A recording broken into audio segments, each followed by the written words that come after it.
안녕하십니까. 행복한 아침 이재용입니다. 안녕하세요. 정예인입니다. 오늘은 8월 12일 화요일입니다. 요즘에 가상자산이 막 올라요. 네. 그러다 보니까 가상자산 관심 있는 분들 많으실 텐데 이때 조심하셔야 됩니다. 이거 가지고 또 사기치는 인간들이 있어요. 네, 있습니다. 잘 알아두셔야 할 것 같은데요.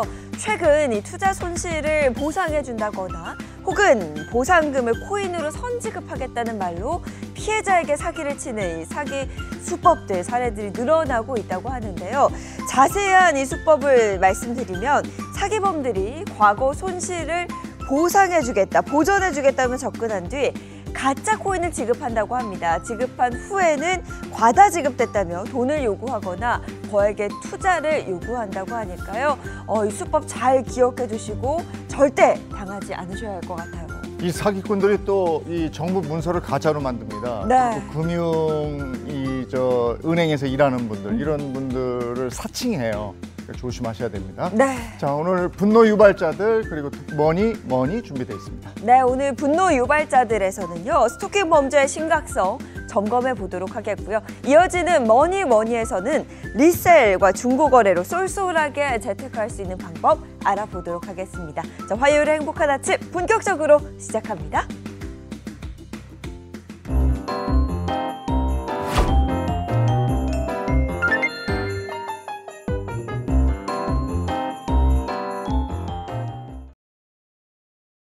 네, 화요일 아침입니다. 어떤 소식이 들어와 있을까요? 모닝픽부터 시작하겠습니다. 손석구 평론가와 함께하죠. 어서 오세요. 안녕하세요. 네, 첫 번째 모닝픽 어떤 겁니까? 네, 첫 번째 모닝픽은 또다시 얼룩진 경복궁입니다. 네, 우리의 소중한 문화유산인 경복궁이 훼손됐다는 소식입니다. 자세히 좀 전해주시죠. 네, 경복궁이 또다시 낙서로 순환을 당했습니다. 국가유산청은 지난 11일 오전 8시 10분쯤 경복궁 광화문 석축에 낙서를 한 70대 남성을 현장에서 확인했다고 밝혔는데요. 이날 오전 인근을 순찰하던 경복궁 관리소 소속 근무자가 낙서를 하던 70대 남성을 발견해 이를 중단시켰고요. 이후 신고를 받고 출동한 경찰이 이 남성을 현행범으로 체포해서 현재 조사 중에 있습니다. 이 남성은 광화문 석축에 검은 매직으로 국민과 세계인에 드리는 글 트럼프 대통령이라고 적다가 제지를 당했는데요. 이런 글을 쓴 의도는 아직 확인되진 않고 있습니다. 이 같은 사고에 국가유산청은 광화문 주변에 가림막을 설치하고 낙서를 지우는 작업에 돌입했고 레이저로 제거 작업을 마쳤는데요.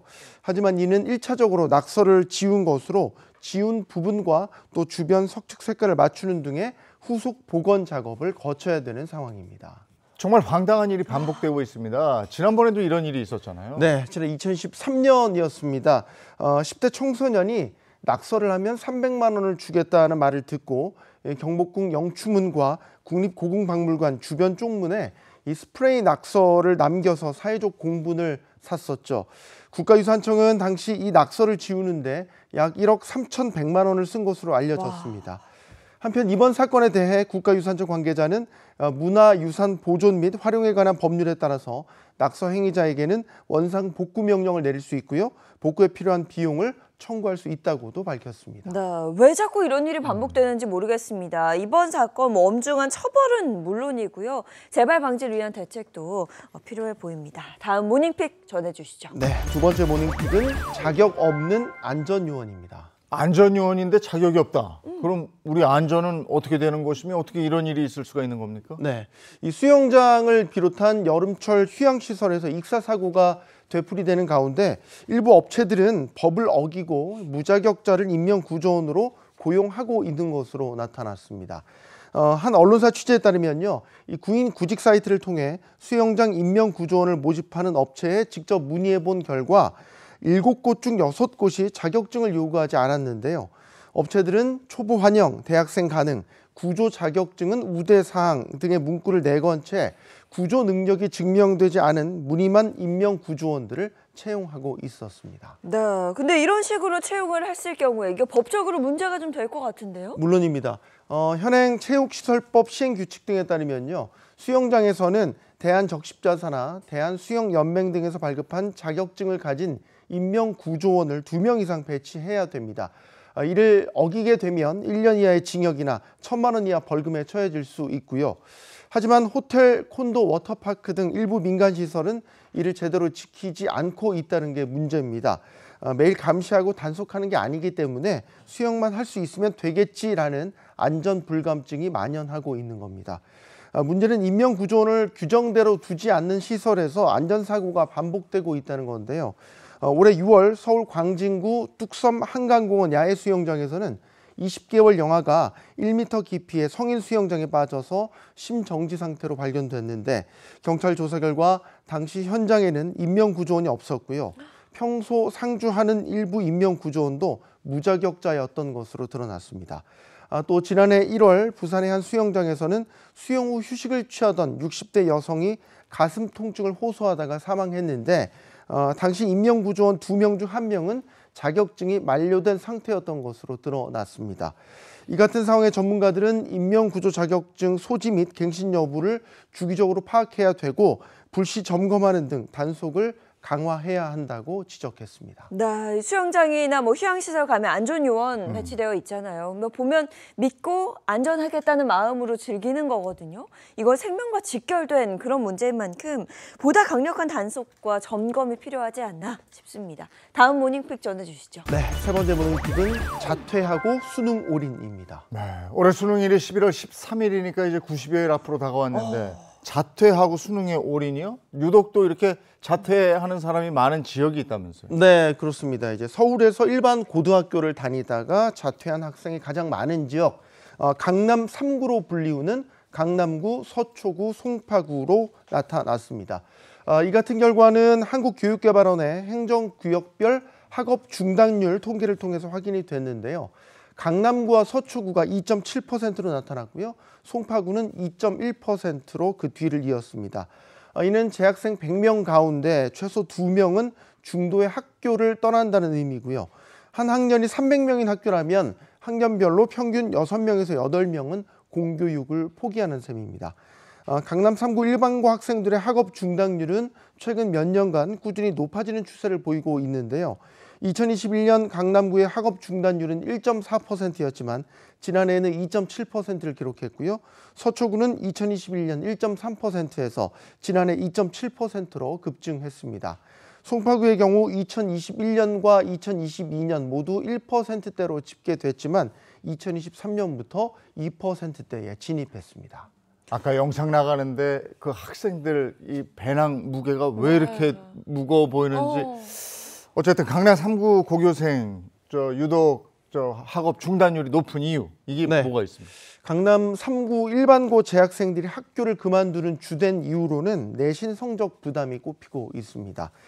중간고사나 기말고사에서 한 번이라도 낮은 점수를 받았다가는 내신 점수를 회복하기 어렵기 때문입니다.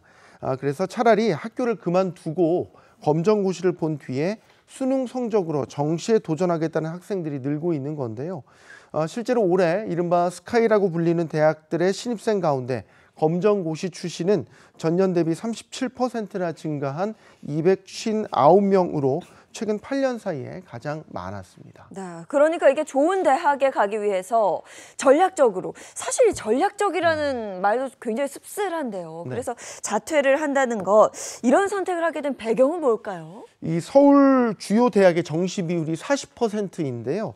수시에서 정시로 이월하는 인원까지 포함하면 절반가량을 이 정시로 뽑는 환경이 만들어졌습니다. 그래서 내신 성적을 망치면 학교 수업보다는 수능에 집중하는 학생들이 늘어날 수밖에 없는 구조인데요. 게다가 올해 고1부터는 고교 학점제 도입으로 내신 5등급제가 시행되면서 앞으로는 자퇴생이 더 증가할 것이라는 관측도 나오고 있습니다. 전문가들은 5등급제에서 상위 10%에 들지 못하면 곧바로 11%에서 34% 구간인 2등급으로 떨어진다면서 지난 1학기 때 전 과목 1등급을 받지 못한 상위권 학생들은 이 자퇴 여부를 두고 고민이 상당히 깊어질 것이라고 내다봤습니다. 이게 교육 얘기할 때마다 참 속상합니다. 네. 이거 어디서부터 어떻게 해야 되는지. 그리고 청문회 같은 거 보면은 거기서 많은 분들이 미국 가서 자제분들은 공부하더만요. 근데 한국 교육의 현실을 이분들은 알기나 하는 건가? 이게 누가 정책을 결정하는 건가? 이런 생각도 들고 하여간 답답해요. 예, 다음 모닝픽은요? 네, 네 번째 모닝픽은 스마트폰 사용의 반전입니다.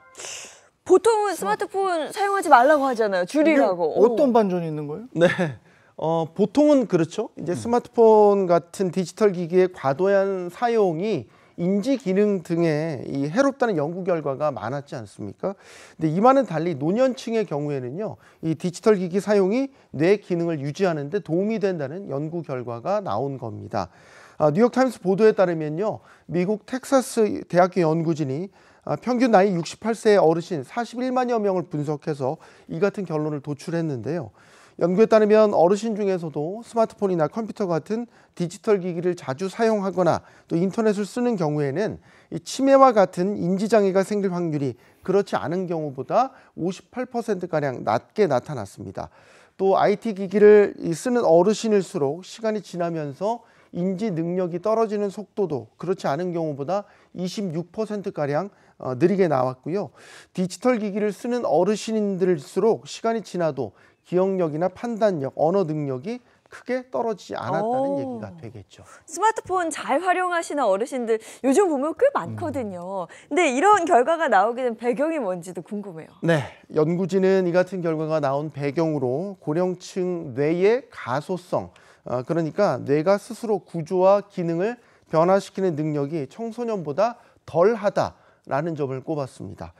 기본적인 학습과 인지 틀이 형성된 후에 빠르게 변화하는 사회에 적응하기 위해서 많은 것을 배우는 것을 지속하면서 뇌 훈련을 한 것이 되려 긍정적인 결과를 가져왔다는 겁니다. 연구진은 어르신들은 아날로그 세대였지만 세월에 적응하기 위해서 IT 기기 사용자로 거듭나는 경우가 많다면서 이렇게 새로운 기술을 습득할수록 장기적으로 뇌 건강 유지에 도움이 된다고 분석했습니다. 익숙한 것만 고집하기보다는 새로운 것에 적응하는 능력, 이게 네. 또 뇌 건강에 도움이 된다, 이런 얘기입니다. 자, 여기까지 하죠. 손석구 평론가와 함께했습니다. 고맙습니다. 고맙습니다. 자, 이어서 오늘 날씨 알아보도록 하겠습니다. 문단영 기상캐스터, 날씨 전해주세요. 네, 어제 시작된 남부의 비는 아직 이어지고 있습니다. 대체로 오후부터는 소강 상태를 보이겠지만 내일 또다시 전국에 비가 내리겠는데요. 한 주간 비 소식 짚어드리겠습니다. 일단 오늘까지 남은 비의 양 보시면요. 남해안에 많은 양의 비가 예상이 되는데요. 전남에 최대 60mm, 경남에 최대 40mm가 더 내리겠고요. 그 밖에 전북과 경북, 제주에는 최대 20mm, 충청은 5에서 10mm 정도로 많지 않겠습니다. 내일은 전국에 비가 내리겠는데요. 특히 수도권을 중심으로 내일 오후부터 모레까지는 시간당 50mm의 집중호우가 쏟아지겠고요. 강원과 충남 북부에도 강한 비가 예상됩니다. 내일 내리는 비는 남부는 밤에 그치겠는데요. 서울을 비롯한 수도권과 강원은 금요일 오전까지 길게 이어집니다. 현재 경기 파주에는 폭염특보가 발효 중입니다. 비가 내리지 않는 중부를 중심으로 서울은 한낮에 33도까지 높게 오르겠고요. 대전 30도, 대구 28도로 폭염 수준의 더위는 아니지만 습도가 높아서 체감은 무덥겠습니다. 내일 시작되는 비와 함께 서해안과 중부 내륙에는 강풍이 동반돼 비바람이 몰아치겠습니다. 지금까지 날씨 전해드렸습니다.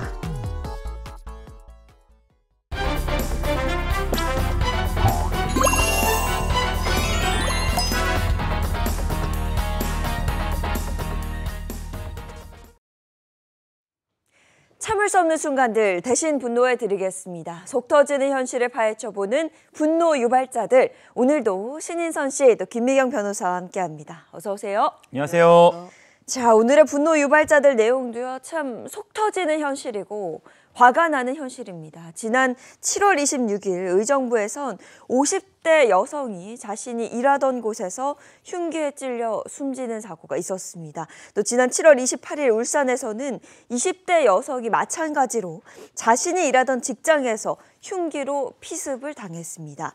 이 두 사람은 모두 스토킹 피해에 시달리다가 목숨을 잃거나 목숨을 위협받았는데요. 이 경찰청 통계에 따르면 스토킹 범죄 피해자 수 2022년 1,545명에서 2024년에는요 13,075명으로 증가했고요. 지난해 기준 하루 평균 35.8명의 피해자가 발생했다고 합니다. 이게 경고도 접근 금지도 소용이 없는 스토킹 범죄의 현실입니다. 오늘 한번 짚어보도록 하죠. 분노 유발자들 주제 공개해 주시죠.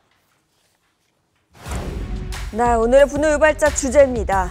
예고된 범죄, 사라진 보호, 법망을 비웃는 스토커들입니다. 자, 분노 유발자들, 인선 씨가 명백한 범죄인데도 법과 제도를 무시한 채 피해자를 괴롭히는 스토커들, 유형별로 나눠봤다고요? 네, 법망을 비웃는 스토커들 첫 번째 유형부터 보시겠습니다. 보여주세요. 첫 번째는요, 관계에 탈을 쓴 집착형입니다. 헤어진 연인 혹은 지인 관계란 이유로 상대의 거절을 무시하고 막무가내로 집착을 보이는 스토커들이죠. 네, 그렇습니다. 사귀었던 사이니까 혹은 우리가 서로 아는 사이니까 이건 스토커가 아니다, 스토킹이 아니다 이렇게 믿는 사례가 있다고 하는데요. 법적으로 이 스토킹 정확히 어떤 기준으로 판단이 될까요? 네, 스토킹 행위란 지속적 또는 반복적으로 정당한 이유 없이 상대방의 의사에 반해서 여러 행동을 하는 경우를 말하는데요. 그 상대방 또는 그의 동거인, 가족에게 접근하거나 따라다니는 행위, 또 상대방의 주거, 직장이나 그 부근에서 기다리거나 지켜보는 행위를 말하고요. 이뿐만 아니라 상대방에게 우편이나 전화를 이용해서 물건이나 글을 도달하게 하는 행위도 스토킹에 해당하는데요. 이에 따라서 이 가해자가 피해자와 이혼했음에도 지속적으로 찾아가거나 이 재혼한 상대를 찾아가서 만남을 요구한 사례나 피해자가 거부를 했음에도 불구하고 100회가량 전화나 메시지를 보낸 사례가 스토킹으로 인정되고 있습니다. 앞서서도 잠깐 언급했습니다마는 의정부에서 벌어진 사건도 지인을 스토킹하는 데부터 시작이 됐는데 이 사건 개요 좀 알아볼까요? 네, 지난달 26일 의정부의 한 노인보호센터에서 일하던 50대 여성이 흉기에 찔려 숨지는 사건이 발생했습니다. 그런데 이 사건의 유력 용의자는 피해자와 같은 곳에서 일하던 60대 남성이었고 피해자로부터 이미 3차례나 스토킹으로 신고를 당한 사람이었습니다. 이 피해자와 1년간 같은 직장에 다녔던 이 남성은 지난해 12월 퇴사한 이후 피해자에게 밥을 해달라는 등 지속적으로 연락하고 찾아갔다고 하는데요. 지난 3월에는 피해자를 찾아가서 행패를 부리고 소란을 피워 경찰에게 현장에서 경고 조치를 받았고요. 5월에는 문자 메시지를 보내서 스토킹 경고장을 받았습니다. 하지만 이후에도 스토킹을 멈추지 않았는데요. 지난달 20일에는 피해자의 집을 다시 찾아가면서 현행범으로 체포가 됐는데 풀려난 지 엿새 만에 이 같은 범행을 저지른 겁니다. 아니 보니까 찾아간 것도 뭐 한두 번이 아니고요. 뭐 연락하고 메시지 보낸 것도 한두 번이 아니었습니다. 근데 만약에 용의자 남성을 붙잡아뒀다면 이 끔찍한 사건이 발생하지 않았을 텐데 뭐 이런 안타까운 마음이 좀 드는데요. 더 강력한 조치를 취할 수는 없었던 겁니까? 우선 그 세 번째 신고가 접수됐던 7월 20일에 경찰이 이 남성을 현행범으로 체포했었다라고 전해드렸는데 이때 경찰은 긴급 응급조치와 함께 잠정 조치를 신청했다고 합니다. 여기서 긴급 응급조치는 피해자나 그 주거지로부터 100m 이내의 접근을 금지하고 전화나 메시지 같은 통신 접촉도 금지하는 조치고요. 잠정 조치는 이보다 더 강력한 조치로 유치장이나 구치소에 유치하는 것까지도 가능한 조치입니다. 하지만 검찰은 이 남성에게 도주나 증거인멸 우려가 없다고 판단해서 긴급 응급 조치만 법원에 청구하고 잠정 조치는 기각한 것으로 전해졌습니다. 와, 결국 피해 여성만 억울한 죽음을 당하게 된 건데요. 그럼 스토킹의 살인까지 저지른 이 가해자는 어떻게 됐습니까? 네, 사건 직후 경찰은 이 60대 남성 용의자의 동선을 파악했고 이날 오후에 이 용의자가 사건 현장에서 2km 떨어진 수락산 방면으로 들어가는 장면을 확보했는데요. 다음 날인 7월 27일 오전 수락산 중턱에서 용의자를 발견했지만 그는 이미 숨진 상태였습니다. 이로 인해 이 사건은 공소권 없음으로 종료될 것으로 보입니다. 이 흉악범을 처벌할 방법이 사라진 거네요, 그러니까. 네. 근데 이 사건 다음 날 또 비슷한 일이 벌어졌답니다. 네, 그렇습니다. 울산에서도 굉장히 끔찍한 스토킹 범죄가 있었는데요. 어떤 사건인지 먼저 영상부터 보시죠. 자, 병원 주차장을 서둘러 빠져나가는 차량. 주변에 있던 사람들이 이 차량을 막아섭니다. 소화기로 앞 유리를 내려쳐 부수고 끝까지 매달려 이 차량을 저지하는데요. 알고 보니 이 차량을 타고 있던 운전자, 자신에게 이별을 통보한 여성에게 흉기를 휘두른 뒤 도주하던 중이었습니다. 일단은 이 사람을 잡아야 된다. 잡고 이 다친 여자분을 일단은 병원을 빨리 후송을 시켜야만이 된다는 그런 생각을 받고. 시민들이 붙잡아서 다행이지 네. 대낮에 헤어진 연인에게 흉기를 휘두르고 달아난 거잖아요. 어떻게 이런 일이 버젓이 일어날 수 있죠? 그러게요. 참 믿기 힘든 사건인데 이 사건은 지난달 28일 울산에서 발생했습니다. 피해 여성은 이미 스토킹 신고로 신변 보호를 받고 있었고요. 가해자인 30대 남성 A씨는 접근 금지 명령까지 받은 상태였습니다. 그런데도 A씨는 피해 여성이 일하는 곳까지 찾아가서 수차례 흉기를 찔렀고 범행 후에 달아나다가 시민들에게 제압당해서 경찰에 넘겨진 겁니다. 스토킹 피해 신고가 이어진 거고 어쨌든 이렇게 법에서 정하는 대로 하긴 한 거잖아요. 근데 이렇게 찾아가서 이런 짓을 저질렀어요. 구체적으로 한번 들어볼까요? 네, 경찰 조사의 결과에 따르면 이별 통보를 받은 A씨는 이 사실에 격분해서 지난달 초부터 피해 여성을 폭행하고 스토킹해서 2차례에 걸쳐 112 신고가 접수된 상태였습니다. 이 첫 번째 신고는 지난달 3일이었는데요. A씨는 머리채를 잡는 등 이 피해 여성을 폭행했고 차 열쇠를 바다에 던지는 등 재물 손괴도 했습니다. 당시 경찰은 스마트워치 등 이런 안전 조치를 안내했고요. 피해자의 처벌 의사와 사건 경위도 확인했다고 합니다. 그런데 엿새 후인 지난달 9일 또다시 신고가 접수됐는데요. A씨가 피해자 집 앞에 서성이고 있다는 것이었습니다. 이 첫 번째 신고 이후에도 100차례 넘게 전화를 걸었고 문자 메시지도 400통 넘게 보냈다고 하고요. 이에 경찰은 A씨에게 100m 이내 접근 금지와 통신 접촉도 금지하는 긴급 조치를 내렸습니다. 피해자에게는 스마트워치를 지급했고 긴급 상황 시 자동 신고되는 112 연계 시스템에도 등록을 했습니다. 하지만 이 같은 분리 조치에도 A씨는 피해자의 직장까지 찾아가서 흉기를 휘두른 겁니다. 야, 정말 끔찍합니다. 근데 무엇보다 가장 걱정되는 건 이 피해자의 현재 상태거든요. 네, 피해 어떻게 여성은 됐을까요? 병원으로 옮겨져서 응급수술을 받았지만 여전히 중태에 빠져 있는 것으로 전해졌습니다. 경찰은 이번 달 4일 A씨를 살인미수 혐의로 구속 송치했다고 밝혔는데요.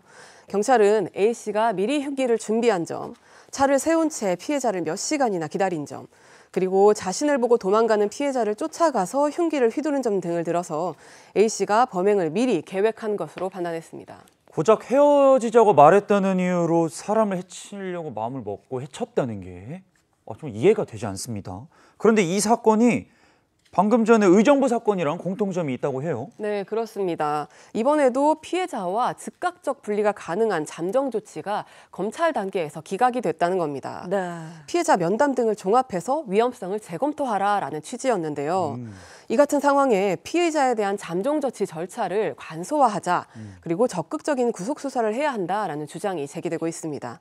실제로 이번 달 5일 발표된 경찰청 통계에 따르면요.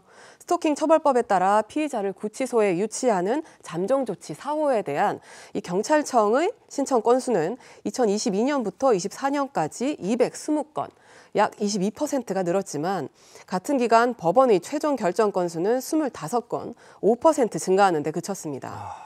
이 같은 상황에서 경찰이 잠정 임시 조치를 검찰을 거치지 않고 법원에 직접 청구할 수 있도록 법 개정을 추진하겠다라고 밝히면서 관련 제도의 개선 논의가 속도가 붙을 것으로 보입니다.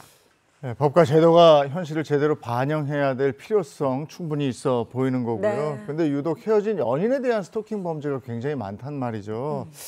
이 무단 침입도 서슴지 않고 이게 갈수록 점점 더 도를 더해가요. 네, 그렇습니다. 정말 막무가내로 무단 침입을 시도하고 있는 현장 영상으로 먼저 확인해 보시죠.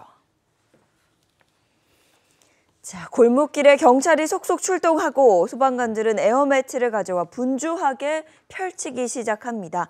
잠시 후 수갑이 채워진 30대 남성이 경찰에 연행되는데요. 헤어진 전 여자친구 집에 침입한 남성, 스토킹 처벌법 위반 혐의로 검거되는 모습입니다. 이 남성은 여성이 집 문을 열어주지 않자 옆 건물 옥상을 활용했는데요. 계단으로 지붕 위로 올라가 옆 건물인 여성 거주지 창문으로 침입했습니다. 자, 이어서 또 다른 사건 현장입니다. 60대 남성이 장갑을 낀 채 주택 담벼락을 오르려 하고 잠시 뒤 도시가스 배관에 매달려 있다가 바닥으로 떨어지는 모습이 보입니다. 자신과 분리해달라고 경찰에 요청한 헤어진 여성의 집에 침입하려는 모습인데요. 이 남성은 연락이 닿지 않아 찾아갔다 이렇게 진술했습니다. 보면서도 참 한심하다는 한심하죠. 생각이 드는데요. 네. 저래까지 왜 하는 걸까요? 근데 이렇게 무단 침입하거나 뭐 시도라도 했을 때 당연히 처벌을 받는 거겠죠. 그럼요. 네, 그럼요. 일단 두 사례다 주거 침입죄가 성립될 것으로 보이고요. 명확하게 드러나지는 않았지만 저런 행위 전에 상대방의 반대 의사에도 불구하고 계속 연락했던 것으로 보이는데 그렇다면 스토킹 처벌법 위반죄에도 해당해서 3년 이하의 징역 또는 3천만 원 이하의 벌금에 처해질 수 있습니다. 그런데 요즘에 스토킹 방식도 점점 더 교묘해지고 있다면서요. 네, 지난 1월 연인에게 이별 통보를 받은 20대 남성 계속해서 메시지를 보내서 법원으로부터 접근 금지 조치를 받았는데요. 하지만 이 남성 이에 전혀 아랑곳하지 않고 피해자의 계좌에 1원씩 200여 차례에 걸쳐서 송금을 했습니다. 왜? 입금자명을 보고 싶다. 이렇게 바꾸기까지 하면서요. 이 같은 남성의 스토킹에 대해 검찰은 징역 1년 6개월에 스토킹 치료 프로그램 이수 명령도 요청했다고 하는데요. 이에 남성은 앞으로 다시는 연락하지 않기로 다짐했다며 선처를 호소했다고 합니다. 상대가 싫다 하는데도 이렇게까지 막무가내로 나오는 거, 이건 법을 우습게 하는 거든지 네. 아니면은 이게 스토킹 범죄가 아니다, 나는 정당하다 이렇게 생각하는 거 아니에요. 아니죠. 이게 사회적으로 스토킹 범죄에 대해서 지금은 이제 어느 정도는 우리가 인지를 하고 있지만 그동안에는 너무 가볍게 여겼던 것 같아요. 그렇습니다. 몇 달 전에도 이런 아니란 인식을 확인할 수 있는 챌린지가 벌어져서 이슈가 됐었는데요. K대의 한 학부 학생들이 만든 SNS 계정에 올라온 영상이 논란이 됐었습니다. 이 해당 영상에는 인적이 없는 어두운 골목길에서 남학생이 여학생을 무작정 쫓아가는 모습과 함께 이 랜덤으로 아무 여자 골라서 안전하게 집에 데려다주기라는 댓글이 자막이 달렸습니다. 이 영상이 SNS에 올라온 이후에 다른 대학교 학생회 SNS에도 잇따라 비슷한 영상들이 올라왔고요. 이에 해당 영상들이 스토킹 범죄를 연상케 한다는 지적이 늘면서 논란이 커졌는데요. 스토킹을 가볍게 소비하고 희화화했다는 비판이 쏟아졌고 결국 해당 학생회 측은 사과문을 내고 영상도 삭제했습니다. 이 일로 스토킹에 대한 인식 수준이 여전히 심각하다라는 반응들이 많이 쏟아졌습니다. 이게 어떤 범죄는 그 사회의 인식 수준을 나타내는 그런 범죄인데 네. 이 스토킹 범죄가 바로 그런 게 아닌가 싶기도 합니다. 자, 다 두 번째 유형 볼까요? 법망을 비웃는 스토커들 두 번째 유형 보여주세요. 두 번째는요, 일면식 없는 침입형입니다. 스토킹이 꼭 아는 사람을 상대로만 벌어지는 게 아니라 대화를 한 번도 나눈 적도 없고 얼굴조차 모르는 낯선 사람을 상대로 벌어지기도 하죠. 이거는 뭐 피해자 입장에서는 위험을 예측하거나 어떻게 대비할 수가 없는 상황이잖아요. 네, 네. 전혀 네. 모르는 사람이 그런다면 공포스러울 것 같은데 관련해서 어떤 사건이 있었습니까? 네, 지난 5월 안동에서는 새벽 시간에 한 30대 남성이 20대 여성 둘이 사는 집을 몰래 침입한 사건이 있었습니다. 이 남성은 아파트 베란다를 통해서 침입했고요.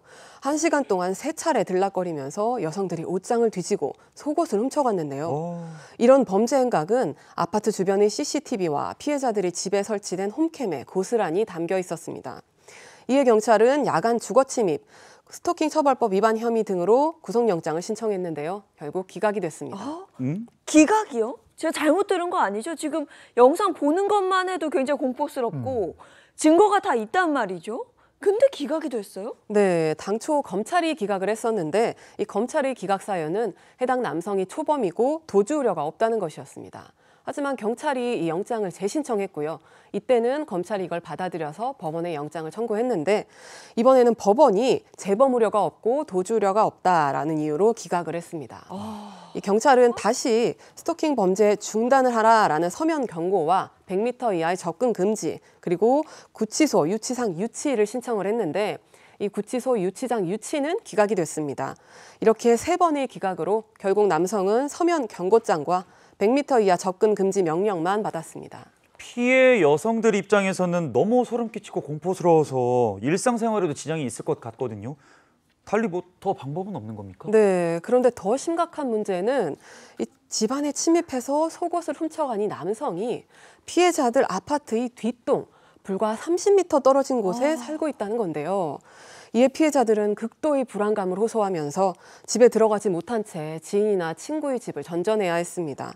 결국 피해자들은 다니던 직장에 차직서를 제출하고 각자의 고향으로 돌아가기로 결정한 것으로 알려졌습니다.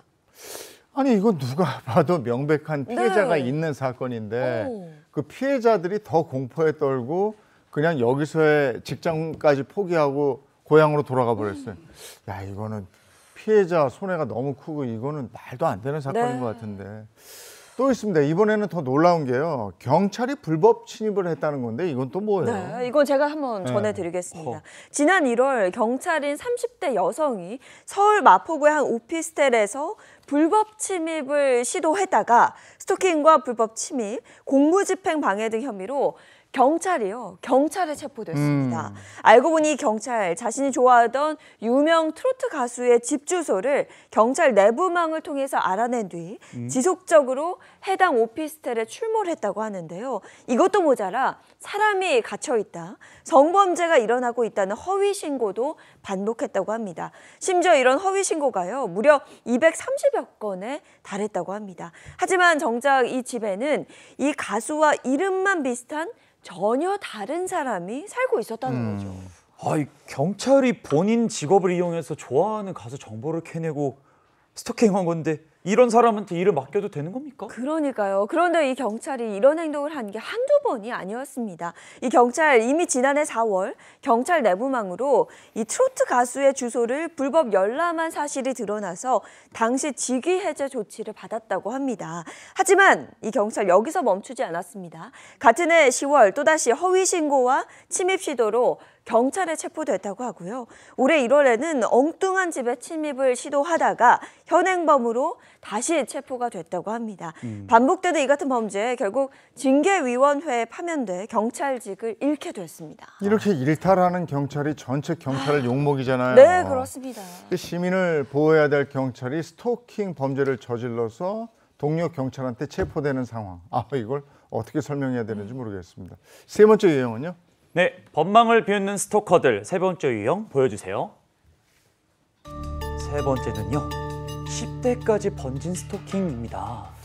아이고, 청소년들까지 이러지 않았으면 했는데 이미 번져버렸군요. 10대들도 스토킹을 한다 이거네요. 네, 맞습니다. 청소년들, 이 고교생이 스토킹을 시작으로 폭행까지 저지른 사건이 있는데요. 전해드리겠습니다. 영상부터 보시죠. 안산의 한 중학교 근처 인도, 한 남학생이 여학생을 쫓아가며 둔기로 연달아 내리칩니다. 이 일로 등교 중이던 여중생이 크게 다쳤는데요. 가해 남학생은 법원에 구속심사를 받으러 나와서 개획은 했지만 우발적인 공격이었다, 이렇게 주장했습니다. 어제 살해할 의도로 찾아가신 겁니까?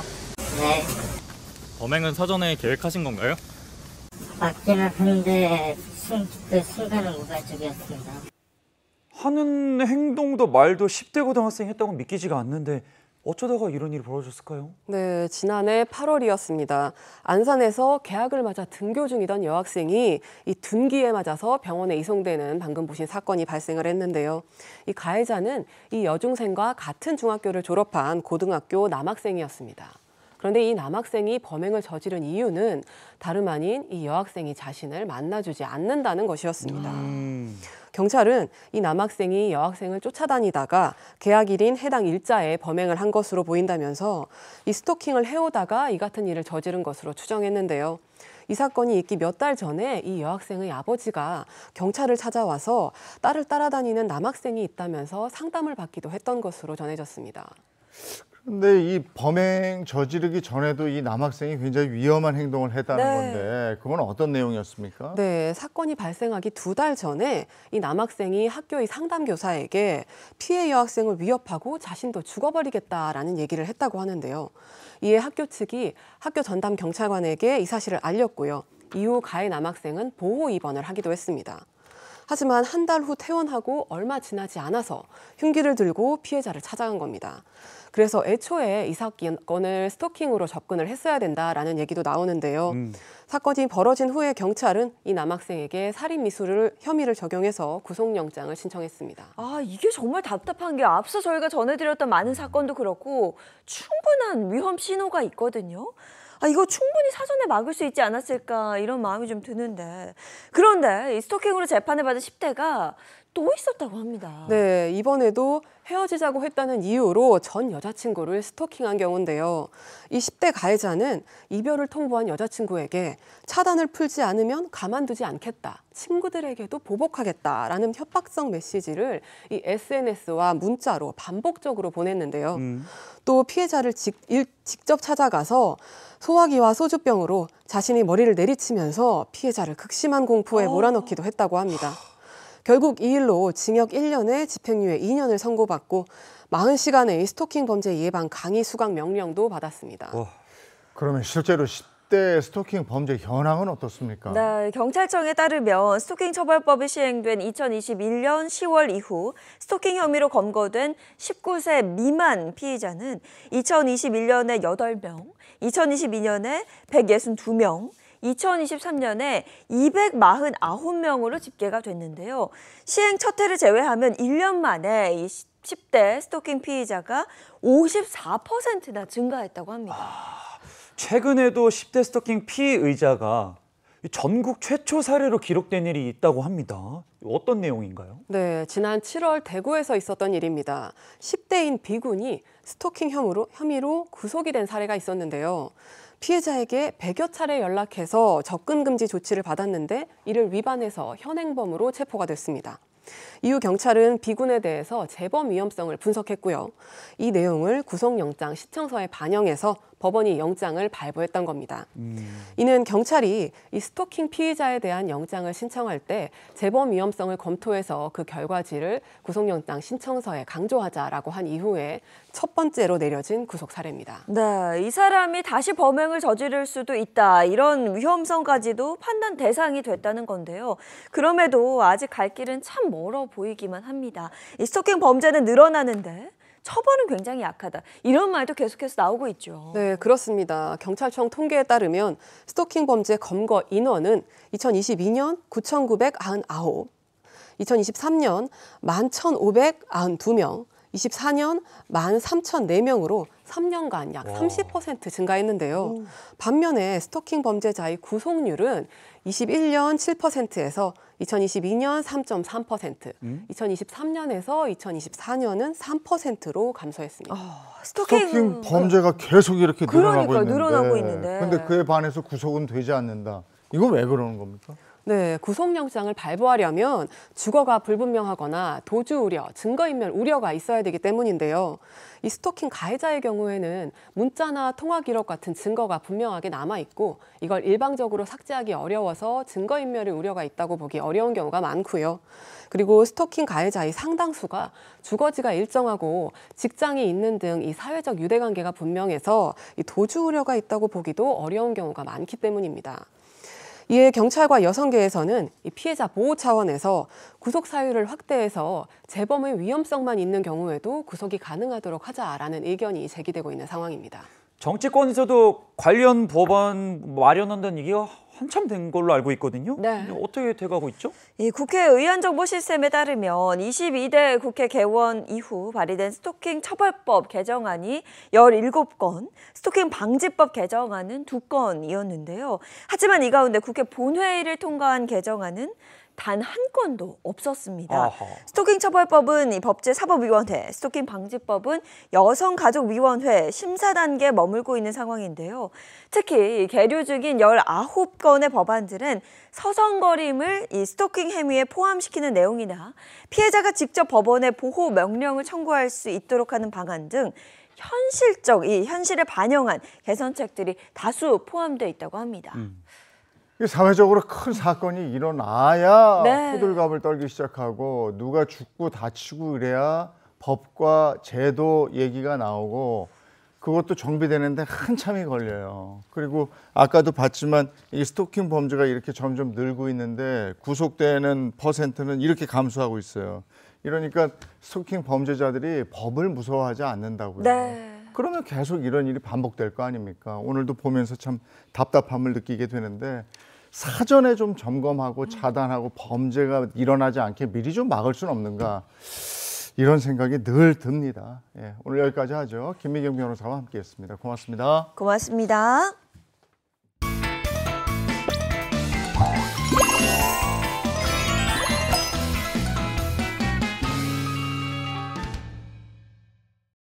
행복한 아침 함께하고 계신 지금 시각이 8시 10분을 넘어섰습니다. 이번에는 돈 얘기 좀 하겠습니다. 뭐니 시간입니다. 네, 돈 얘기하려면 요즘은 이 얘기 꼭 해야 되더라고요. 여러분, 2만 원짜리 인형을 하나 샀는데 그 인형을 100만 원에 되팔 수 있다고 하면 어떤 생각이 드시겠어요? 너무 좋소. 네.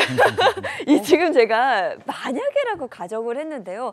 이게 만약에 아닙니다. 실제로 요즘 그 뾰족한 이빨, 9개 달린 작은 요정을 컨셉으로 한 인형이 선풍적인 인기를 끌면서 가격이 정말 치솟고 있다고 합니다. 그 덕분에 이 캐릭터 인형을 되팔면 적게는 판매가의 5배, 많게는 50배까지도 받을 수 있다고 합니다. 자, 그러면서 이 캐릭터 인형을 되파는 이 되팔기와 재테크를 합친 리셀 테크로 굉장히 주목을 받고 있다고 합니다. 옛날에 우표 사서 그랬던 기억이 나는데 네. 이게 지금 인형 하나만 잘 사도 그렇다. 이게 뭐 리셀 이렇게 한다고? 리셀 테크? 그러니까 이게 이제 예전처럼 알뜰살뜰 개념을 넘어서서 내가 뭐 하나 잘 사면 중고로 이걸 팔아도 돈을 번다는 거잖아요. 돈이 된다는 거죠. 저 오늘 좀 알아보겠습니다. 김현우 소장과 함께 알아봅니다. 어서 오십시오. 네, 안녕하세요. 네, 안녕하세요. 반갑습니다. 네. 선생님, 요즘에 리셀을 보면 취미 수집 이런 정도로 되는 게 아니라 돈 버는 방식으로 이렇게 자리를 잡는 유행이 되고 있더라고요. 그렇습니다. 리셀이 직업이 되는 경우도 있는 것 같아요. 이제 시장 규모만 봐도 이게 리셀 시장이 얼마나 뜨거운지를 알 수가 있는데요. 작년에는 이 시장 규모가 1조 원이었는데 올해 2조 8천억 원까지 성장할 것으로 지금 전망이 되고 있습니다. 거의 3배 가까이 불어나는 거죠. 그만큼 리셀이 이제 단순히 물건을 싸게 사서 나중에 비싸게 팔아서 차익을 남긴다 이런 걸 뛰어넘어서 뭐 데이터 분석이나 트렌드를 파악하는 능력까지 요구되는 그야말로 전문 투자 분야처럼 진화를 하는 거 아닌가 이렇게 보이고 있습니다. 네, 거기에 더해 이 중고 시장의 거래도 정말 어마어마하다고 들었습니다. 그렇습니다. 사실 뭐 중고 거래라는 게 내가 산 다음에 다시 되파는 거니까 이것도 이제 리셀의 범주에 들어간다 이렇게 볼 수 있는데요. 체감상 중고 거래 하시는 분들 주변에 많이 늘어났을 많죠. 거예요. 이게 실제 통계에도 나타나는데요. 한국인터넷진흥원의 자료에 따르면 국내 중고 거래 시장 규모가 2023년 2년 전에 26조 원이었고요. 올해는 43조 원까지 확대될 수 있다라는 전망이 나오고 있습니다. 또 올해 2월 기준으로 중고거래 플랫폼 빅3라고 불리는 곳에 이 앱 설치 건수를 파악해 보니까요. 약 3,500만 명이었거든요. 그러니까 스마트폰 사용하시는 분들의 절반 이상은 다들 이제 중고거래 앱 하나 정도는 설치하고 활용을 하고 있다라고 볼 수가 있습니다. 그래서 오늘 머니 시간에서는 이 리셀과 중고거래 어떤 방법이 있고 또 어떻게 하면 이게 돈이 될 수 있는지 한번 자세히 살펴보는 시간 갖도록 하겠습니다. 네, 돈이 될 물건, 가치가 높아질 물건을 알아보는 능력도 이제는 굉장히 중요한 시대가 된 것 같은데요. 먼저 리셀에 관한 궁금증 톡방 열어서 확인해 보도록 하겠습니다. 톡방 열어주세요. 인선엄마, 이 점심 때 새로 생긴 뷔페 거기 같이 갈래? 나야 좋지. 예인 엄마가 쏘는겨? 그럼 우리 예인이가 용돈 보내줬거든. 어머. 맨날 운동화만 사대서 네가 지내냐 뭐 이렇게 구박을 했는데 운동화 팔아서 돈 벌었다던데? 어머, 운동화 팔아서 돈 버는 게 진짜군요. 아니, 우리 집에도 뭐 좀 되팔 거 없나? 예인이 말로는 뭐 그 레트로가 대세 뭐 이렇게 얘기하던데? 그래? 나 어릴 때 비싸게 주고 산 가방이 아직도 있는데 우리 인선이한테 한번 팔아보라고 해야겠다. 인선이도 가방 잘 팔아서 칭찬 좀 받았으면 좋겠는데. 그렇죠. 근데 예인 신발은 이게 왜 값이 오른 거예요? 그러니까요. 이거 궁금합니다. 근데 먼저 이 리셀 가격이 어떻게 정해지는지 뭐 이거부터 좀 궁금한데 무엇 때문에 이 원래 산 가격보다 비싸게 팔리는 걸까요? 그렇죠. 우리가 상식적으로 누군가 쓰던 물건, 오래된 물건, 신제품이 아닌 물건들은 싸게 팔려야 정상인데 오히려 오래되거나 누군가 사용한 물건이 조금 더 비싸게 거래되는 이런 이상한 현상 이해하기가 어려울 수 있습니다. 모든 건 이제 수요와 공급에 따라서 결정이 되잖아요. 수요가 많고 공급이 적으면 그만큼 가격이 오를 수 있는데 여기에는 약간의 의도도 좀 숨어져 있습니다. 이 리셀 시장에서 비싸게 팔리는 물건들을 보면 공통 공통점은 희소성이라는 거예요. 구하기 어렵다라는 거죠. 기업이 의도적으로 한정 수량만 정해가지고 출시해서 공급을 좀 줄여놓고 여기에 수요자들의 그 심리를 자극합니다. 이거 지금 안 사면 놓칠 것 같다. 저 다시는 못 살 것 같은데 이른바 FOMO, Fear of Missing Out이라고 하는데 요 심리까지 더해지는 거죠. 그리고 이 브랜드 충성도도 여기에 영향을 미칩니다. 남들이 관심 안 갖고 별로 인기 없는 브랜드는 사실상 아무리 적은 수량을 판매한다고 해도 그게 시장에서 잘 거래는 안 되겠죠. 그런데 특정 브랜드가 믿고 살만한 브랜드 정도의 인지도까지 올라와 있다라고 한다면 그 브랜드 제품은 무조건 리셀가가 붙을 거다라는 기대가 여기에 덧붙게 되어 있어요. 또 요즘에는 SNS를 많이들 활용을 하시는데 여기서 소위 말하는 인플루언서들이 이 사용하는 모습이 노출되면서 그렇게 되면 더욱더 인기를 더 끌 수가 있죠. 그럼 사람들은 야 이거 잘만 하면 돈 되는 거 아니야? 요거 사두면 나중에 비싸게 팔 수 있겠는데 하는 기대가 덧붙여지고 이게 사용 목적이 아니라 투자 목적이 점점 커지면서 가격이 올라갈 수가 있습니다. 결과적으로는 희소성과 또 브랜드의 충성도 그리고 인플루언서 효과와 마지막으로 이 투자 심리 요 네 가지가 다 같이 맞물리면서 정가보다 비싼 가격에 거래될 수 있는 리세일 시장이 형성된다고 볼 수 있습니다. 네, 운동화 값이 오르는 건 뭐 기본이고 리세일 시장도 굉장히 다양하다고 들었는데 어떤 것들이 사서 놔두면 돈이 되는 거예요? 네, 어떤 것들이 사서 놔두면 돈이 되는지 알아야 나도 이걸 좀 사서 놔두고 혹은 집에 있는 물건 이걸 되팔아볼까 생각을 해보실 텐데요. 몇 가지 소개를 해드리자면 우리 뭐 자녀들이나 손주들 가지고 노는 그 블록 장난감, 레로 시작하는 블록 장난감입니다. 레땡. 네, 이게 사실은 어렸을 때는 우리가 너무 비싸서 못 갖고 놀던 선망의 장난감인데 이게 어른이 돼서 구매력이 생기다 보니까 오히려 어른들이 이걸 사가지고 보관하고 수집하는 경우들이 많이 있어요. 이 블록 장난감이 이른바 레테크로 불리면서 전통적인 리셀 품목으로 자리를 잡았는데요. 사람들 사이에선 이 레테크가 주식 수익률보다 더 높을 때가 많다라는 얘기가 나올 정도입니다. 이게 가능한 게 이 블록 장난감 회사에서 이 판매 기간이 어느 정도 지난 모델은 생산을 아예 중단하거든요. 그러니까 쉽게 말해 단종된다는 거죠. 이 블록 장난감의 특성상 그 종류가 너무 많다 보니까 생산 라인을 계속 유지하기가 힘들어서 어떤 특정 모델이 아무리 잘 팔린다고 해도 일정 기간이 지나면 더 이상 만들어내지를 않습니다. 그러니까 보통 이게 한 2년, 3년 정도만 지나면 해당 모델이 단종된다고 하니까 여기에 이제 희소성이 생기기 시작하는 거죠. 실제로 2013년에 미국의 한 행사장에서 이 스파이더맨 모델을 무료로 나눠줬던 적이 있습니다. 근데 무료로 나눠주다 보니까 당연히 많은 양을 생산하진 않았겠죠. 그렇죠. 이게 현재는 17,140달러. 와, 우리 돈으로 2천만 원. 그러니까 무료로 나눠줬던 게 그래요? 2천만 원이 넘는 돈의 거래가 되고 있습니다. 그 2013년보다 더 전에 있었던 장난감들 제가 진짜 많았거든요. 네. 그 있었으면 거의 집 한 채 됐을 텐데. 집 한 채. 어떻게 된 거야? 그게 다 돈이었다니. 그거 어떡합니까 지금? 이사 가고 이러면 다 버리잖아. 그렇죠. 이제라도 나눠주고. 다시 찾아올까요?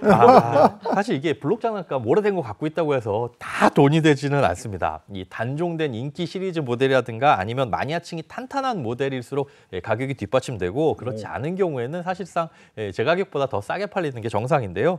또 보관할 때도 이 주의사항이 있습니다. 이 블록 모델이라고 해도 우리가 다 집에서 조립하고 가지고 놀다가 그 다음에 이제 판매됐을 때는 사실상 정가보다 못 받아요. 이거를 제 가격에 혹은 높은 가격에 받으려면 가급적 미개봉, 밀본 상태를 그대로 유지를 해야 되니까. 뭐하러 사? 그렇습니다. 아이들이 혹은 갖고 놀는 목적으로 사가지고 투자를 한다면 이거는 사실상 의미가 없겠죠. 그렇죠. 그야말로 이걸 가지고 놀려는 목적이 아니라 재테크를 하겠다, 투자를 하겠다. 네. 그래서 그걸 그대로 운동화도 마찬가지예요. 신지 않고 잘 보관해야 그 가치를 인정받을 수 있는 건데 요즘은 소장님 식물도 잘 키우면 돈이 된다고 들었거든요. 그래서 요즘 식물 키우는 사람들 뭐 식집사라고 보기도 하고 또 식물 보면서 소위 말해 멍 때리는 뭐 식물멍 이런 것도 유행인데 식테크 이거 진짜 있는 겁니까? 진짜 있습니다. 이게 그러니까 무슨 화원처럼 많은 식물을 길러가지고 분양하고 돈을 벌고 이게 아니라 희귀 식물을 길러서 분양하고 돈을 버는 건데요. 잎이나 줄기가 잘 자라거나 아마 보신 적이 있을 겁니다. 이렇게 열대 식물처럼 잎사귀가 넓게 생겼는데 중간중간 구멍이 뚫려 있는 그 식물. 이게 이제 몬스테라라고 부르는데 여기에 흰색 무늬가 생긴 것들을 이제 몬스테라 알보, 또 안스리움 이런 식물들의 종류도 있습니다. 이 흰색 무늬가 약간은 돌연변이 같은 거거든요. 그러니까 생기기가 어렵고 그게 한번 생기면 이 식물은 잘 죽기 마련인데 요걸 잘 길러가지고 키워서 요것들의 희소성을 노리고 이제 몇 천만 원씩에 거래되는 경우들도 있습니다. 맞아요. 뭐 어떤 모델분이 TV에서 본인 집 소개하면서 식물까지 소개를 해드렸는데 방금 말씀하신 식물 잎1장에 38만 원이래요. 이파리 한 장. 네. 그것들을 잘 키워가지고 다른 이파리가 나왔는데 더 희귀하고 더 예쁜 모양이다. 이러면 뭐 38만 원이 아니라 380만 원도 할 수 있으니까. 그런데 이 방법은 유의를 하셔야 될 게, 자, 식물을 판매를 하는 거잖아요. 식물을 판매하시는 업종은 분명히 있습니다. 그렇기 때문에 개인이 잎사귀나 가지만 잘라가지고 나 소소하게 판매할 거야 라고 해서 이 사업성을 올리는 건 이거는 이제 불법이거든요. 제대로 된 합법적인 투자 방법으로 이 식테크를 하고 싶다면 사업자 등록을 한 후에 우리가 스마트 스토어, 그러니까 인터넷 스토어를 개설해가지고 여기서 판매를 하시거나 입점하는 식으로 방법을 찾으셔서 판매를 하셔야 됩니다. 아니, 사업자 등록까지 하고 잎을 판다 이러면 진짜 개인 사업자 사업을 하는 거예요. 그렇죠. 몇천만 그렇구나. 또 어떤 리셀 방법이 있어요? 또 다른 방법은요. 일단 뭐 이런 리셀은 뭐 젊은 친구들이나 요즘에 앱 잘 쓰시는 뭐 그런 분들이나 하는 거 아니야라고 생각을 하실 수가 있는데 잘 찾아보면 그렇지도 않습니다. 예를 들어서 맨 처음에 아까 우표 수집 말씀해 주셨잖아요. 비슷한 개념인데요. 취미로 동전 모으시는 분들 계실 겁니다. 근데 의외로 상당히 많습니다. 이 수집화가 거래되는 사이트에 보면 1970년에 이 생산된 미사용 10원짜리 주화가 최고 75만 원에 거래된 사례가 있어요. 이게 왜 그러냐? 1970년대 초에 특히 이때는 적동화라고 해가지고 구리하고 주석을 섞은 그 구리의 비율이 조금 높은 주화가 있었습니다. 이게 구리가 비싸잖아요. 근데 그때 당시에 그래서 잠깐만 소량 생산되는데 이게 이제 희소성을 인정받아가지고 더 비싼 가격에 팔리는 거죠. 또 1970년에 생산된 100원짜리 주화 같은 경우에는 65만 원에 판매된 적도 있습니다. 100원짜리 주화가 이때 처음 발행된 연도라 그 가치가 높아서 이런 가격이 형성되는 거니까 집에 혹시 돼지 저금통 있으시다면 한번 열어가지고 100원짜리 주화 중에 1970년에 나온 게 있다. 야, 이거 오늘 복권 당첨됐다라고 생각을 하시고 잘 보관하시면 좋을 것 같습니다. 또 이런 경우도 있습니다. 예전에 들었던 LP판 같은 경우들 있잖아요. 요즘에는 LP로 들으시는 분들도 거의 안 계시지만 그렇기 때문에 판매도 거의 안 되고 있죠. 이렇게 기념적으로 발매된 LP판이나 희소성 있는 LP판일수록 훨씬 더 비싸게 또 거래가 되고요. 또 만화책도 그냥 쉽게 넘길 게 아닙니다. 만화책도 보관 상태가 좋고 희소성이 있는 거라면 또 잡지, 초판본 이런 것들도 요즘은 레트로 감성에 더해져서 리셀 시장에서 꽤 높은 가격에 판매가 되고 있습니다. 그러니까 꼭 뭐 스니커즈라든가 아니면 비싼 명품, 또 기르기 어려운 식물 이런 게 아니더라도 집안 어딘가에 이 방치돼 있는 오래된 물건들이 우리한테 이렇게 팔면 돈을 가져다 줄 수도 있는 거죠. 저는 저 LP판 너무 아까워요. 예전에 집에 LP판이 옛날에 다 턴테이블로 들었으니까. 그거 다 어디 갔어요? 이사 가면서 다 버렸지. 이거 다 돈 되는 건데. 그러니까. 그리고 예전에 방송사에 그 많던 LP판은 다 어디가 있을까? 그러니까요. 엄청났거든요. 야, 그 생각을 또 못했네요. 근데 요즘 뭐 레트로다 뭐다 해가지고 유행이 돌면서 그렇게 제 또래 이제 친구들이 엄마 옷장을 뒤지기 시작해요. 왜냐하면 입을 만한 옷들이 좀 나오거든요. 네. 저도 최근에 엄마 옷장에 엄마가 대학 다닐 때 입던 그 스포츠 브랜드 휠땡의 니트를 제가 얼마 전에 입고 왔었는데 지난 가을에. 옛날 거다. 그대로고 너무 예뻐서 주변 친구들이 그거 어디서 샀냐고 물어볼 정도였거든요. 그만큼 이제 옛날에 부모님이 쓰시던 물건 잘 찾아보면 리셀로 되팔 수 있는 물건도 많다고 그래요. 맞습니다. 그 예전에 이제 유행이 또 돌고 돌잖아요. 옛날에 한 진짜 50년, 60년 전에 유행했던 나팔 바지가 다시 유행하기도 하고요. 실제로도 그런데 이게 글로벌한 추세입니다. 이 월스트리트저널이 언론에서 이 명품 브랜드의 과잉 노출이 이제 희소성을 훼손시켰다. 그러니까 명품 브랜드를 너도 나도 많이 사 입다 보니까 명품 브랜드가 비싼 이유는 희소하기 때문인데 그 가치가 훼손됐다라는 거죠. 그렇죠. 이제 소비자들은 그런 최신 상품, 흔한 브랜드보다는 오히려 희귀 빈티지 상품을 선호하고 있다라고 분석하기도 했습니다. 리셀은 뭐 다양한 방법이 있겠습니다만 핵심은 내가 산 가격보다 더 비싸게 팔 수 있어야 그게 리셀에 성공한 거잖아요. 네. 그렇습니다. 그럼 어떤 기준이나 조건들을 따져봐야 될까요? 실제로 리셀로 수익을 내려면 정보력과 분석력이 사실 핵심입니다. 어떤 상품이 리셀의 가치가 있을지 이거를 이제 선별하는 눈이 먼저 필요하고요. 또 이미 시장에서 얼마에 거래되고 있는지 시세를 확인할 수 있는 눈도 필요합니다. 그리고 그 가격이 계속해서 유지가 되거나 아니면 올라갈 수 있는지 이걸 판단하는 건 개인이 직접 해야 되거든요. 있거든요. 뭐 제품의 희소성이라든가 브랜드 이슈 그리고 출시 주기 같은 요소들을 다 파악할 수 있는 정보력, 분석력이 필수라는 거죠. 무턱대고 이거 한정판이야라고 해가지고 샀다가는 오히려 가격이 떨어지는 제품을 그냥 떠안게 되는 경우들도 있을 수 있습니다. 요즘 리셀하면 이게 돈이 된다고 하니까 사재기하는 분들 굉장히 많거든요. 네. 줄 서가지고 한정판 판다, 딱 리미티드 에디션 판다고 했을 때 그렇죠. 엄마 데려가고 동생 친구 데려가고. 아, 왜냐면 1인당 하나 파는 뭐 그런 경우 있어요. 한정판이 있어요. 네, 이거 마음 졸이게 만드는. 좀 전략이 괜찮은 거 아닌가요? 아, 내가 이거는 대신 돈 줄게. 같이 가자. 투자라기보다는 약간 투기에 가까울 것 같은데 단순히 이거 돈이 될 것 같아라는 감만 믿고 사는 건 조금 위험할 수 있습니다. 이건 정보 없이 감으로만 하는 투기에 가깝거든요. 그리고 여러 개를 사놨다고 하더라도 무엇을 샀냐에 따라서 보관, 공관 그리고 이 제품 상태를 유지하는 방법 또 유효기간 이런 것들에 영향을 미칠 수가 있잖아요. 무엇보다 유행이 금방금방 바뀌는 품목일수록 수요가 꺾이면 한순간에 진짜 휴지 조각이 될 수도 있습니다. 그러니까 재고가 돼서 그다음부터는 이제 중고나라 시장에 뭐 이런 것들 팔려고 내놔도 잘 팔리지도 않는 진짜 그야말로 짐만 되는 순간이 올 수도 있는 거죠. 네, 제가 그렇습니다. 운동화 유명 가수와 콜라보를 했다 그래서 네. 하나 운 좋게 구입을 했는데 네. 조금만 더 오르면 팔아야지 하고 가지고 있었거든요. 훅 떨어져서 지금 애물단을 신지도 못하고 네. 저 같은 경우가 있습니다. 다 좋은 것만은 아니에요. 자, 그렇다면 리셀에 도전하고 싶은 투자자라면, 투자 초보자라면 어떤 품목부터 도전하면 좋을까요? 일단 나 이거 해보고 싶어 한 용돈 정도 벌어볼까라고 하시면은 소액이면서 거래가 활발한 품목, 언제든 팔 수 있는 품목부터 도전을 해보시는 걸 추천드립니다. 얼마 전에 한 온라인 거래 플랫폼 사이트의 조사 결과에 따르면 희소성과 리셀 가치가 높은 수집형 취미 품목이 거래가 집중되고 있는 걸 보이고 있는데요. 만화책이라든가 피규어 그리고 프라모델, 블록 장난감 같은 건 전통적으로 키덜트 상품으로 넘어왔기 때문에 그 수요가 그다음에 거래가 계속적으로 유지가 되고 있습니다. 네. 또 이런 품목들은 거래 이력이 많기 때문에 시세 확인도 하기가 쉬워요. 이게 정가가 얼마인데 시세로는 중고에서는 얼마에 팔리지? 이런 확인도 쉽고 실패했을 때 타격도 적은 편입니다. 반면에 고가 명품은 가격 방어력이 어느 정도 있기는 하지만 초보자에겐 리스크가 훨씬 큽니다. 일단 비싸니까 이게 실수했을 때, 실패했을 때 그 손해도 크고요. 또 가품을 걸러낼 수 있는 안목이라든가 감정 지식이 없으면 위험할 수도 있겠죠. 네. 그러니까 초보자가 무턱대고 리셀을 노리고 명품 투자를 하는 것은 좀 지양하셔야 됩니다. 자기가 좋아하는 걸 하면서 이게 리셀이 되는 게 있더라고요. 제 친구는 두둥 하는 거 좋아하는 친구가 있어요. 이렇게 가는 거죠? 근데 네. 그 친구가 전에 샀던 게 요즘에 안 나오는데 그 소리가 다르대. 근데 이게 되게 비싼 거더라고요.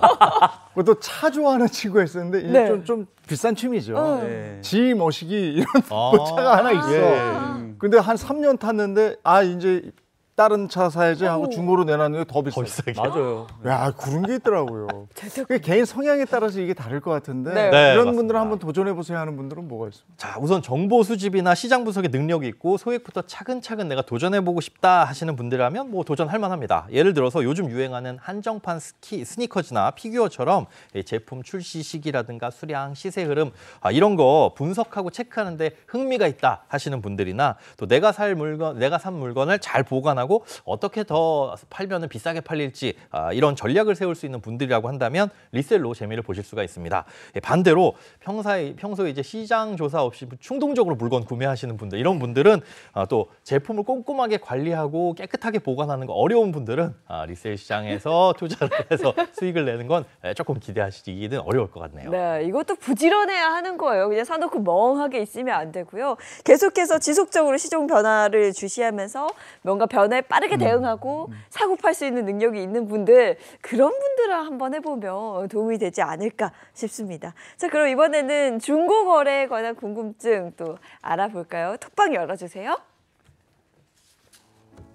여보, 나 지금 청소하다 발견했는데 못 보던 골프채 이거 뭐야? 또 샀어?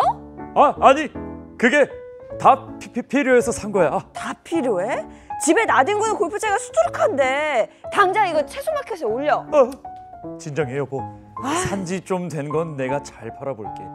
비싼 거라서 아마 올리기만 하면 바로 잘 팔릴걸. 중고로 물건 파는 게 뭐 그렇게 쉬운 줄 알아? 아무튼 당장 팔어. 안 돼. 아이고, 당장 골프채 못 팔면 집에서 쫓겨날 것 같은데. 많이 해본 말 같은데. 저도 예전에 저희 아버지가 쓰던 채가 있어서 네. 이게 괜찮은 채인데 오. 그래서 갖다 줬어요. 네. 고물상에서도 안 받아줘. 아, 돈 내고 팔아야 돼요? 이게 다르대. 뭐 앞에 요 앞부분하고 요쪽이 다른데 네. 고물상에서도 이거 분리해서 뭘 해야 되니까 우리도 귀찮아 이러면서 안 가져. 어머. 그러니까 이런 거는 진짜 잘 봐야 돼요. 네. 근데 잘 팔면 또 쏠쏠한 수익을 낼 수도 있는 거고. 네. 그렇죠. 이게 중고 거래가 뭐 짠테크에서 진짜로 돈이 되는 찐테크로 될 수도 있는 그렇죠. 거잖아요. 근데 어떻게 하느냐에 따라서 이게 완전 바뀌어 버리는 것 같은데 전략이 필요하다면서요? 네, 몇 가지 확인할 게 있습니다. 일단 무엇을 팔 것인가가 중요하겠죠. 보통 중고거래에서 활발하게 거래되는 품목들이 있습니다. 대표적으로 전자기기 이런 것들은 정말 오래된 물건이 아니라면 뭐 태블릿, 노트북, 뭐 블루투스 이어폰 같은 제품들은 스테디셀러입니다. 잘 팔리고요. 다음으로는 이제 유아용품이 있는데요. 이 대표적인 거래 품목입니다. 아이들은 금방 자라니까 유아차라든가 아니면 아기 침대, 장난감 뭐 이런 것들 살 때는 비싼데 애 커버리면 이거 쓸 수가 없거든요. 그렇죠. 이런 것들 금방 내놓게 되는데 육아 시작하는 분들에게 아주 잘 팔리는 품목입니다. 그 외에 캠핑용품이나 운동기구, 계절가전, 취미용품 같은 것들도 잘 팔리는 품목이라고 볼 수 있습니다. 그리고 중고거래는 사실 언제 올리느냐가 관건인데요. 어떤 품목을 또 언제 올리는 게 좋을까요? 네, 타이밍이 굉장히 중요합니다. 이 중고거래도 계절을 타는데요. 에어컨이나 선풍기, 제습기 같은 거 여름에 꼭 필요하잖아요. 네. 그런데 여름에 내놓으면 잘 안 팔립니다. 오기 전에. 그렇습니다. 그렇죠. 여름에는 다 구비를 해놨기 때문이네요. 그러니까 한여름에 팔리는 게 아니라 여름이 오기 전 초여름이나 늦봄 요 정도의 거래량이 증가하고요. 특히나 올 여름처럼 이제 무더위가 시작되는 건 5월 정도부터는 여름 계절 가전이 잘 팔리기 시작한다고 합니다. 이게 작년과 비교해서 거래 건수도 77%나 늘고 거래액도 2배 이상 늘었다고 합니다. 또 날이 풀리는 봄철에는 우리 운동 생각을 하잖아요.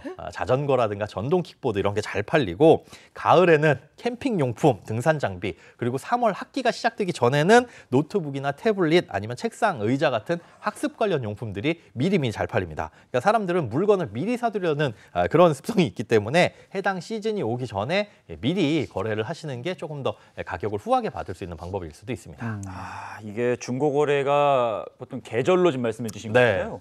그러면은 더 좁혀서 시간대 좀 알려주세요. 거래가 활발한 시간대가 있습니다. 보니까요. 한 중고거래 플랫폼에서 분석을 했는데 2024년 1년 동안의 거래 내역을 분석을 해보니 이용자들이 하루 24시간 중에 오후 9시부터 11시 사이에 거래를 특히 많이 하더라. 그리고 화요일과 수요일에 가장 활발하게 거래를 한다. 왜 그러지? 직장인들이 많잖아요. 월요일엔 좀 피곤하고 화요일 정도 되면 주말에 필요했던 물건 이제 사는데 퇴근하고 나서 좀 거래를 하시는 것 같아요. 그리고 서로 만나야 되니까 퇴근한 다음에 집에 도착해서 한참 좀 시간이 있고 여유 있는 시간이라고 분석이 되고 있거든요. 그러니까 해당 요일과 해당 시간, 화요일, 수요일 한 밤 9시에서 11시 정도의 평균 거래량의 46%가 거래된다고 합니다.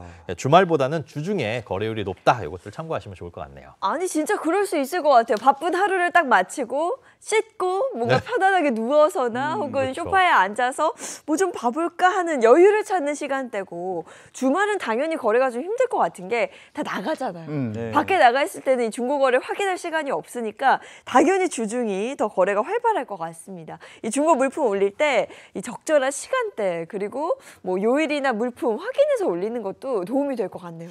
근데 중고 거래할 때 그게 있더라고요. 우리 애가 이제 커서 필요 없는 그 네. 베이비 침대 있잖아요. 아기 침대. 그 추억이 있는 거잖아. 근데 요번에 저희 이사 갈 때 저희 집사람이 그걸 내놓으면서 그렇게 서운해하는 거예요. 근데 이 아이가 요렇게 된 침대인데 요렇게 누웠다가 요렇게 누워서 요걸 이렇게 조절했던 그런 기억들이 있는 거지. 그러니까 여기에 좀 괜찮은 사람들이 이걸 사가 줬으면 하는 그런 바람이 있어서 그렇죠. 네. 참 기특하고 이쁘게 그리고 간 먹일 때요. 이걸 네. 얼마에 먹이지? 이거 되게 고민하더라고요. 그렇네요. 이제 소중한 추억과 그런 기억들이 담겨 있는 물건은 당연히 이제 뭐 값을 매길 수가 없는데 이 사는 사람 입장에서는 가격을 정해줘야죠. 보통 품목의 이 리셀에서는 정가의 몇 %로 팔아야 된다 이런 공식은 없습니다. 다만 이제 가격을 정할 때 참고할 수 있는 몇 가지 지표들은 있습니다. 일단 같은 제품, 비슷한 제품들이 중고 시장에 얼마에 거래되는지 시세를 확인하는 게 1번이고요. 그다음에 상품명 검색해서 평균 가격대 한번 조회를 해보시면 되겠죠. 그 다음에는 내 물건의 상태를 파악하시면 됩니다. 사용감이 거의 없는 상태이거나 좀나 뭐 박스나 구성품이 다 있는 상태라면은 좀 평균 가격보다 조금 더 높은 가격을 받을 수 있고 그렇지 않고 뭐 스크래치라든가 조금 사용 흔적이 있다 그러면 시세보다 한 10에서 20% 정도는 싸게 판다라는 각오는 하셔야 될 것 같습니다. 또 한 가지 시간이 급하지 않다면 일단 내가 생각하는 가격보다 낮추지 마시고 조금 높게 올려놓으신 다음에 여기에 이제 내고 가능 기능이 있거든요. 이제 협상 가능이라고 달아놓으면 이게 사실은 마법의 키워드입니다. 아 저거 물건 내가 협상을 잘하면 싸게 살 수 있을 것 같은데 라는 수요자들이 접근을 하시게 되면 그때 내가 원하는 가격에 거래를 하시는 걸 추천드립니다. 그러면 사려는 입장에서는 사전에 뭘 확인하고 사시면 좋을까요? 네, 이 중고거래가 상당히 재미난 게 싸게 살 수 있다는 것 때문에 우리가 불필요한 물건들을 사는 경우들이 많이 있어요. 그만큼 이제 신중함도 필요한데요.